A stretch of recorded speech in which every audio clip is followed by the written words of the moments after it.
The teachers don't really care whether you get them or you don't get them in studying medicine in Ukraine. If I had a choice, I wouldn't go to Ukraine. Hello guys, welcome back to my channel. It's your girl Winnie Duck back again with another video, and in today's video we'll be talking about my journey through Ukraine, studying medicine in Ukraine, what it was like for me, my regrets, journey generally. If you're new here, definitely consider subscribing, join the family. If you're an OG, you already know you have my heart, do the care. I love you all so much. Thank you for joining, thank you for watching, thank you for coming back to my channel.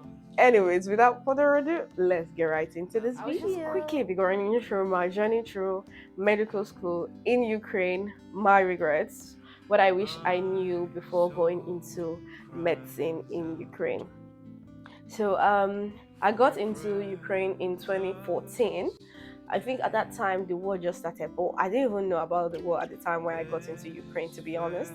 So it was when I had resumed through my first year that my parents were already like getting information that there was war going in Ukraine, and they now began to show concern, and they were concerned. Meanwhile, where I was living in Ternopil city in Ukraine, which is towards the west of Ukraine.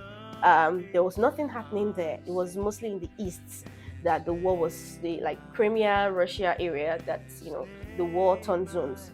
So I didn't know like that there was war in Ukraine at the time when I left Nigeria for Ukraine, and it was that same year that the war started, or it was like heated up or something. But God protected me anyways, and nothing happened in the area where I was living. Life was as normal, like it wasn't even like there was any war whatsoever going on in the country. So yeah, it was really, really just okay. So I didn't even have any reason to like go back home or abort mission.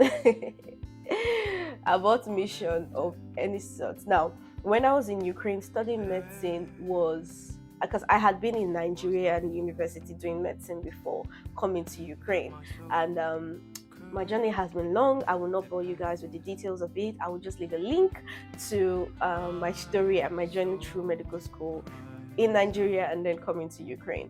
So going to Ukraine to study medicine was a whole breakthrough for me at the time, for me and for my family. Now getting to Ukraine, I was a little bit stunned and dazed because at the time, 2014, when I got there, it was almost like Africa, but with it was like Africa, but with white people in it, because the roads, the bushes, there's plenty bushes.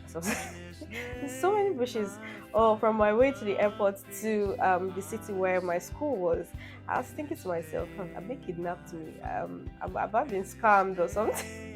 God, I don't even know anybody here. I don't even know where this country is. I don't even know if I have family members in neighboring towns. Like, who's going to save me if there's problem? So it wasn't a scam. Thanks be to God. I'm here to testify it wasn't a scam. I got into school, but it wasn't giving the vibes of abroad that I was expecting. So I think prior to going to Ukraine, I had done a few researches, and I heard people talk about the language barrier and how it restricts your learning, and you guys are not able to get as much from it as you need. And on getting there, I found that was true. Language barrier was a thing. However, God, what is that Yoruba? Stop it. However, I will not say it was such a barrier. Person want learn go learn. Person want read book go read book, right? So, the accents. The teachers taught us in English. We were taught in English, but their accent was different. Their accent was not. It was difficult to comprehend. So in your first year, you're struggling, and the university I attended is a very strict university. The teachers don't really care whether you get them or you don't get them. Once it's time for exams, you have to deliver. We have tests every single class. Like from my first year, it was back to back tests, exams.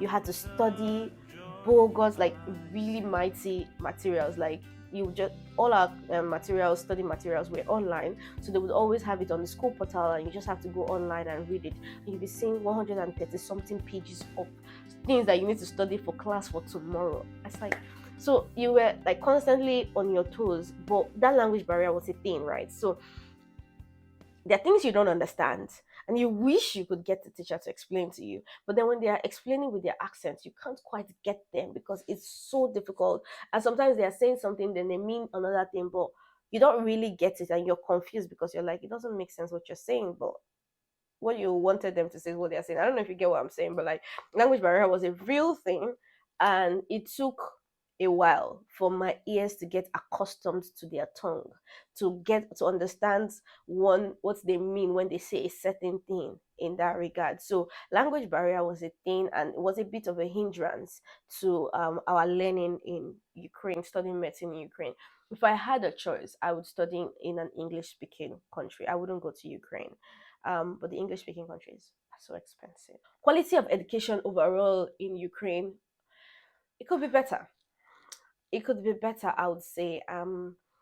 As at the time when I was in school, with my own experience, it was great. It was a great experience for me. I wouldn't lie. We had teachers that were devoted. Like I said, they kept you on your toes. You were always studying for the next class. You listen. We had both oral and objective every class.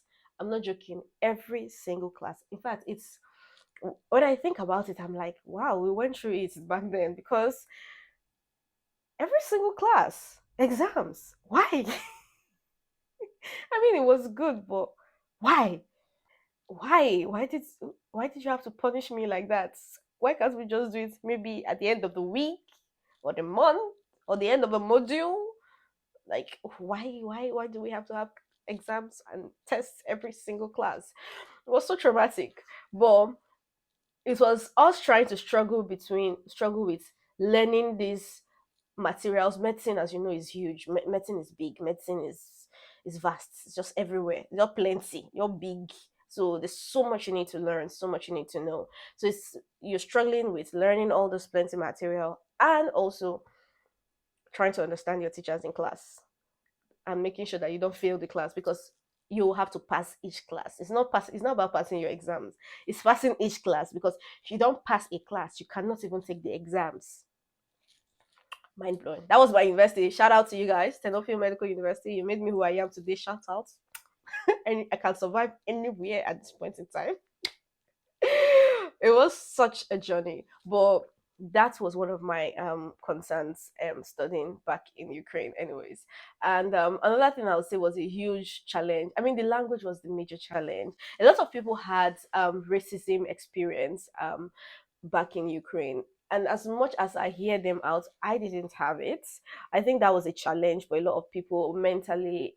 It disrupted them. Some people were not happy. It made some people really angry and bitter, and they couldn't really live the quality of life that they wanted to live because they felt segregated and marginalized because they were like part of the minority. Because obviously it's a majority white region, and Ternopil, being a small city, was populated mostly with Ukrainian natives. So you literally are just part of the minority. So sometimes decisions are made in the university without our input, even though eventually we got around changing that, but we we didn't have much say when it comes to the administration, the school's administration, and how they dealt with foreigners and stuff like that. So all those like came into the racism bracket where it wasn't giving us the freedom to actually truly express and enjoy the fullness of the culture and schooling experience. Shout out to Mrs. Elena. That woman, amazing.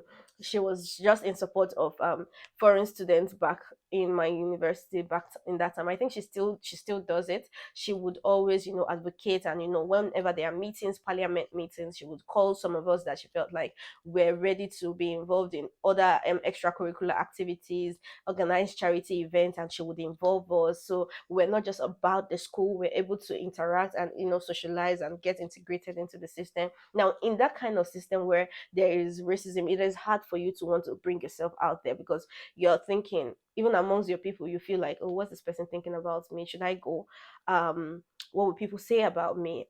How much more when you find yourself in an all white environment? So you're a bit, maybe I should be, nah, I'd rather not. I don't want these people judging me because of my skin color, or because of my accent or anything like that. So kind of made like that kind of restriction, as opposed to if you're in your home country and they had like probably a cultural day, you'll be so excited and eager to come out. You'll be like, get your traditional attire, you come out. If they are having some kind of school celebration, you want to actually involve yourself into it. But here it was just, back in Ukraine, it was just nah, I'd rather not. Nah, yeah, please, nah. So it takes a lot of determination for you to still push yourself and be out there to want to do all those things. So these are the few things that I feel like I just mentioned two things because, to be honest, my experience in Ukraine was great. Like you can see, I did not experience racism at all. I think it's also part of my personality that came into play because you cannot put me in the back seats. You can't just shove me at the back. Really, if I think something is worth my time and energy, I don't care what you think about it. I'll go for it still. Yeah. So I still went ahead and, you know, vied for political positions, did so many students activities, extracurricular activities for the school, represented the school in several capacities and stuff like that. So I went all out. I definitely enjoyed my schooling experience. It was a struggle. We had our struggles. I mean, it's a Ukrainian environment. So even going to the market to buy things till I graduated was a struggle. Like if you want to go to the market, you're actually thinking of your life, like how do I translate what I want to say for them to understand exactly what I'm looking for. Another struggle is the weather there is extreme. The cold can be traumatizing in Ukraine. Oh my goodness. As soon as I graduated, I just wanted to get out. It is so cold in Ukraine. I don't know about now with climate change, but back then, geez, we had snowstorms. Like, we're scared of falling in the snow. It wasn't until we played and laughed about, but it was not funny at all because the pain of falling on snow is not even a joke. It was a thing. Like, it was a real struggle, I tell you. That cold, listen, it was not quite palatable for me. It wasn't quite enjoyable. Even in the capital city, it was colder in the capital city in Kiev as compared to where I was. Can you imagine? It was so cold in Ukraine. So imagine wanting to go out to do shopping. You have to think about the fact that there's language barrier and then you have to deal with the cold outside. Hunger will just kill you. Just stay in your room and be like, I'll eat bread and sleep. I'm not cooking. I'm not looking for anything to do. So there is that marginalization. The quality of life is not as you would want it, except you actually go for it, you actually push and you're dogged about it. And I think cost of living generally in Ukraine was really good. It wasn't a struggle.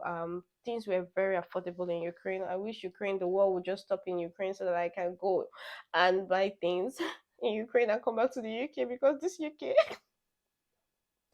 is coming for my life. They're coming for my life in this country. um that's my experience studying medicine in Ukraine. My regrets, the things that I didn't quite enjoy about studying medicine in Ukraine. The language barrier was a real thing, was a real struggle. Imagine how much you would lose. Imagine how much information you would lose, as opposed to if you had an English teacher teaching you that same thing, how much you would gain. Because the teachers in Ukraine are very passionate. At least my teachers in my university, they are very passionate about you learning. They are concerned about you learning, especially if they see that you want to learn. They don't mind, inviting you after school, to come and just revise and explain things to you. They're very passionate. So if only their English was better, I know that I would have had an even better experience. I had a great experience, but it could have been greater. There was room for better for us to really get, because these UK people, they're out here playing. Listen, like people that spend thousands and thousands of pounds on school fees, as opposed to us that went to Ukraine. I mean, if my Ukrainian teachers would understand good English and would be able to explain this, UK people, they are learning work. I'm telling you, as compared to the kind of knowledge and experience and the way healthcare is in Ukraine as compared to healthcare here. So, like the saying goes, nothing is really perfect in life. You make the most of wherever you find yourself. The grass is green where you water it.